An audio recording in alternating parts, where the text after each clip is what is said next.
warahmatullahi wabarakatuh. Shalom, salam sejahtera untuk kita semua. Perkenalkan, nama saya Yanti Sarmole dan teman saya Miftah Hurjana Sasole. Di sini kami dari kedua tim A dan D akan mempresentasikan wawancara video kami dengan tema pemanfaatan sumber daya hayati laut dengan kolaborasi pertanyaan sebagai berikut. Pertanyaan saya yang pertama adalah, apa yang dimaksud dengan biota laut? Biota laut merupakan keseluruhan flora dan fauna yang terdapat di dalam laut. Yang kedua, apa biota laut ini penting pada kehidupan manusia? Jelaskan. Biota laut sangatlah penting bagi kehidupan kita. Selain biota laut, ini dapat dijadikan obat untuk menyembuhkan serta mencegah penyakit pada manusia. Biota laut ini juga berfungsi sebagai sumber makanan untuk kehidupan manusia sehari-hari. Jelaskan fungsi dari biota laut ini sendiri. Biota laut berfungsi sebagai perkembangan pariwisata dan lingkungan. Ikan dan rumput laut berfungsi bagi kesehatan karena mengandung gizi. Terumbu karang berguna bagi ekologi dan ekonomi. Sebutkan dan jelaskan secara umum pengelompokan pada biota laut. Secara umum pengelompokan pada biota laut sebagai berikut, yaitu plankton, nekton, dan bentos. Yang berikutnya, apa saja manfaat dari biota laut? Yaitu antara lain sebagai sumber makanan, udang, ikan, kerang, kepiting, cumi-cumi, sumber obat-obatan, sumber penghasilan, membuat daya tarik wisatawan, snorkeling dan diving, meningkatkan gizi ikan dan rumput laut. Plankton dikategorikan menjadi beberapa bagian, sebutkan dan jelaskan yang Anda ketahui.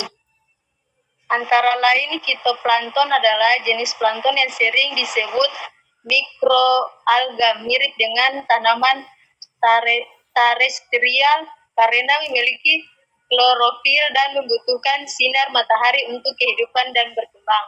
Yang kedua, zooplankton adalah jenis plankton mikroskopis yang hidup pada tumbuh air dan mengandalkan arus air sebagai transportasi. Jelaskan keutamaan rumput laut sebagai biota laut pada kehidupan manusia secara singkat. Selain memperindah dasar laut, rumput laut ini juga sangat bermanfaat untuk kehidupan manusia, khususnya dalam hal pengobatan penyakit jantung. Jelaskan manfaat biota laut, terumbu karang salah satunya saja. Antara lain, secara alami, terumbu karang merupakan habitat bagi banyak spesies laut untuk melakukan pemijahan, peneluran, pembesaran anak, terutama bagi sejumlah spesies yang memiliki nilai ekonomis penting. Yang berikutnya, jelaskan biota laut yang dijadikan sebagai bahan obat-obatan, khususnya di Indonesia. Jelaskan secara singkat. Biota laut di Indonesia yang berperan sebagai agen anti kanker alami sebagai obat pencegahnya yaitu meliputi teripang, rumput laut, ikan, dan mikroorganisme lainnya yang hidup di laut di dalam Indonesia.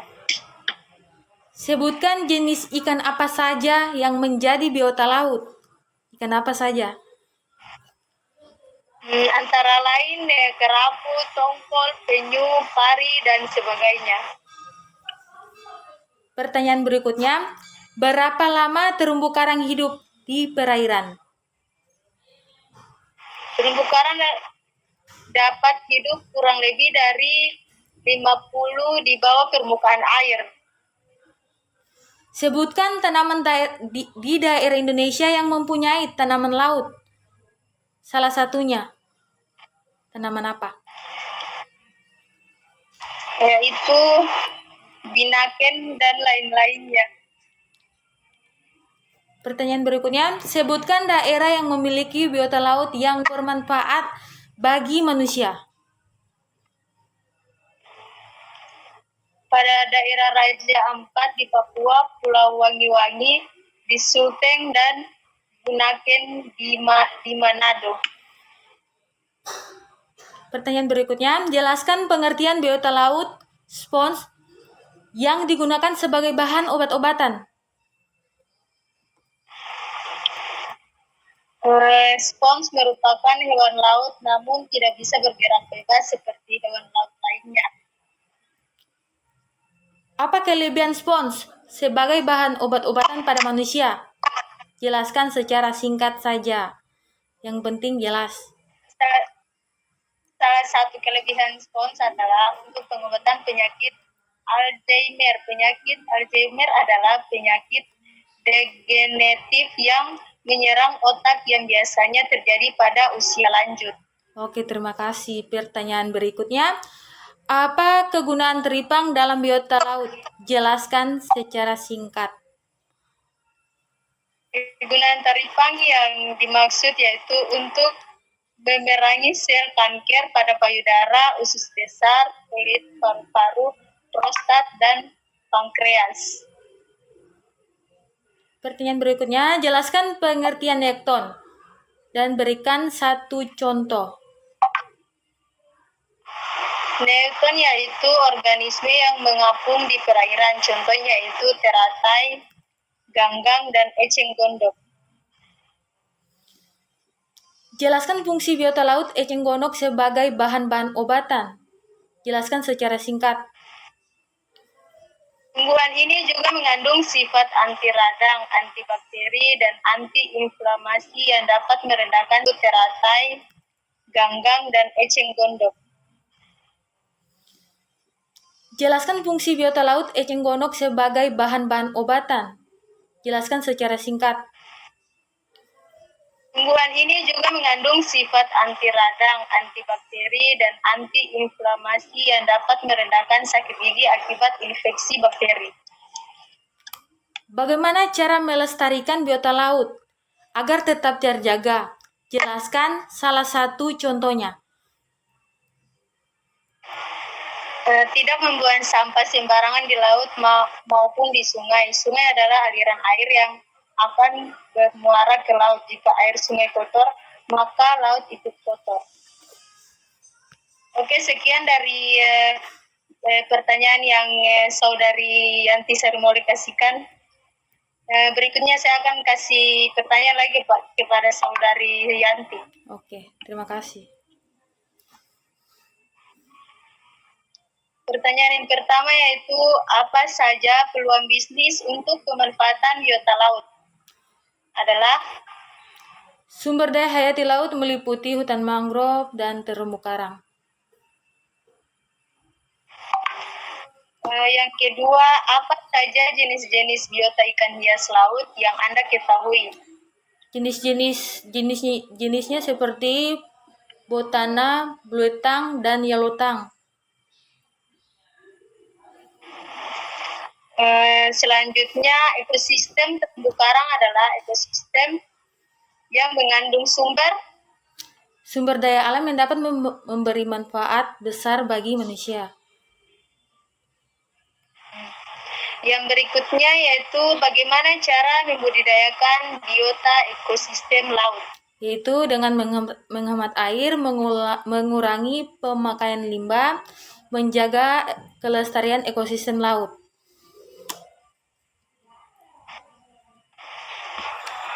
Pertanyaan yang berikutnya, sebutkan prospek pasar untuk pemanfaatan biota laut untuk ikan hias. Yaitu prospek pasar di luar negeri dan di dalam negeri. Yang selanjutnya, ikan hias air laut adalah?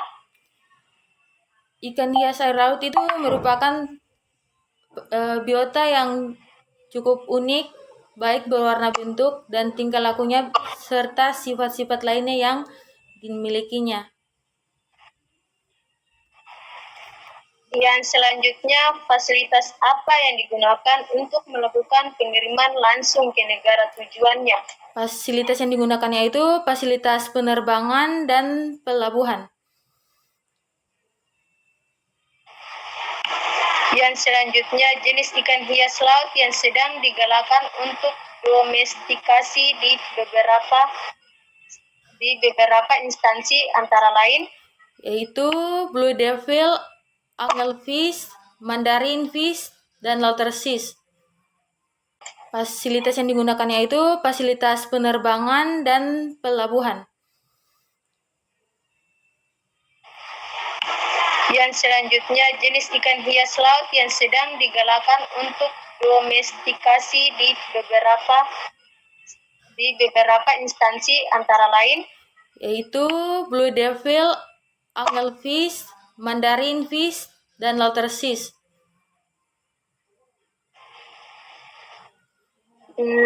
Yang selanjutnya, mengapa sampai adanya regulasi pasar ikan hias di Eropa? Karena ikan hias harus dari budidaya, hal ini menjadi peluang dan tantangan yang sangat dibutuhkan guna untuk menembus pasar tersebut, sehingga seluruh kegiatan penangkapan yang sementara ini dijadikan tumpuan mata pencarian para nelayan harus beralih ke budidaya. Yang selanjutnya, keanekaragaman ekosistem merujuk pada keragaman habitat, yaitu tempat sistem terumbu karang yang efisien di laut yang jernih. Yang selanjutnya, apa manfaat terumbu karang bagi biota laut? Manfaatnya, terumbu karang akan memberikan banyak manfaat yang besar bagi kehidupan dan lingkungan biota yang sedianya hidup di sekitarnya, dan juga bagi kehidupan manusia. Yang selanjutnya, ekosistem adalah? Ekosistem itu hubungan timbal balik antara manusia dan lingkungan, yang mana manusia adalah bagian integral dan ekosistem tempat hidupnya. Yang selanjutnya, ciri-ciri dari ekosistem laut adalah? Yaitu memiliki kadar mineral yang tinggi dengan ion terbanyak adalah C1 sebesar 55%, dan ekosistem laut tidak dipengaruhi oleh iklim atau cuaca. Ekosistem laut dibedakan menjadi dua, sebutkan. Berdasarkan intensitas cahaya matahari ke dalam lautan dan berdasarkan kedalaman air laut. Yang berikutnya, padang lamun adalah tumbuhan berbunga yang sudah sepenuhnya menyesuaikan diri untuk hidup di bawah permukaan air laut. Padang lamun adalah tumbuhan yang berbunga yang sudah sepenuhnya menyesuaikan diri untuk hidup di bawah permukaan air laut. Jelas? Oke, jelas. Selanjutnya, program industri kelautan dan perikanan untuk memanfaatkan biota laut adalah? Program yang dijalankan adalah dengan meningkatkan kapasitas industri untuk ikan kaleng, cakalang, sarden, tuna, udang, dan produk olahan ikan lainnya. Pertanyaan berikut yaitu beberapa jenis ikan di Indonesia yang mempunyai nilai ekonomis tinggi. Yaitu adalah ikan tuna, udang, lobster, ikan karang, dan berbagai jenis ikan hias lainnya. Biota yang sedianya hidup di sekitarnya dan juga bagi kehidupan manusia. Yang selanjutnya, ekosistem adalah? Ekosistem itu hubungan timbal balik antara manusia dan lingkungan, yang mana manusia adalah bagian integral dan ekosistem tempat hidupnya. Yang selanjutnya, ciri-ciri dari ekosistem laut adalah? Yaitu memiliki kadar mineral yang tinggi dengan ion terbanyak adalah C1 sebesar 55%, dan ekosistem laut tidak dipengaruhi oleh iklim atau cuaca. Ekosistem laut dibedakan menjadi dua, sebutkan. Berdasarkan intensitas cahaya matahari ke dalam lautan dan berdasarkan kedalaman air laut.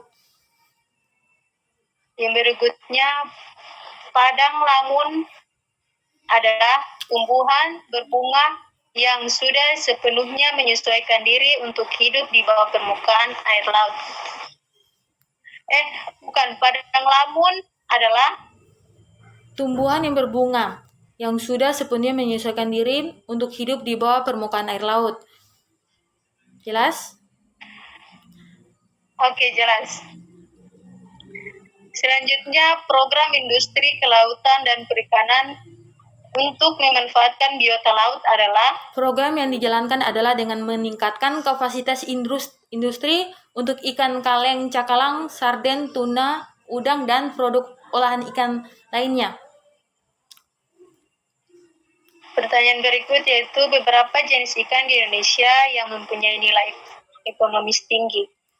Yaitu Adalah ikan tuna, udang, lobster, ikan karang, dan berbagai jenis ikan hias lainnya. yang berikutnya plankton adalah Plankton itu adalah salah satu biota yang hidup di pelagik. Gerakannya sangat lemah dan tidak dapat melawan gerakan air. yang berikutnya fitoplankton disebut juga plankton nabati Adalah tumbuhan yang hidupnya mengapung atau melayang di laut. Pertanyaan yang terakhir yaitu apa fungsi penting fitoplankton di laut? Yakni dapat menghasilkan sendiri bahan organik makanannya. Selain itu, fitoplankton juga mampu melakukan proses fotosintesis untuk menghasilkan bahan organik karena mengandung klorofil. Sekian presentasi Oke, sekian dari pertanyaan saya ke saudari Yanti. Sekian presentasi dari tim A dan B. Kurang dan lebihnya kami mohon maaf. Semoga sehat-sehat selalu. Assalamualaikum warahmatullahi wabarakatuh. Shalom dan selamat malam untuk kita semua. Waalaikumsalam, malam. Waalaikumsalam, selamat malam.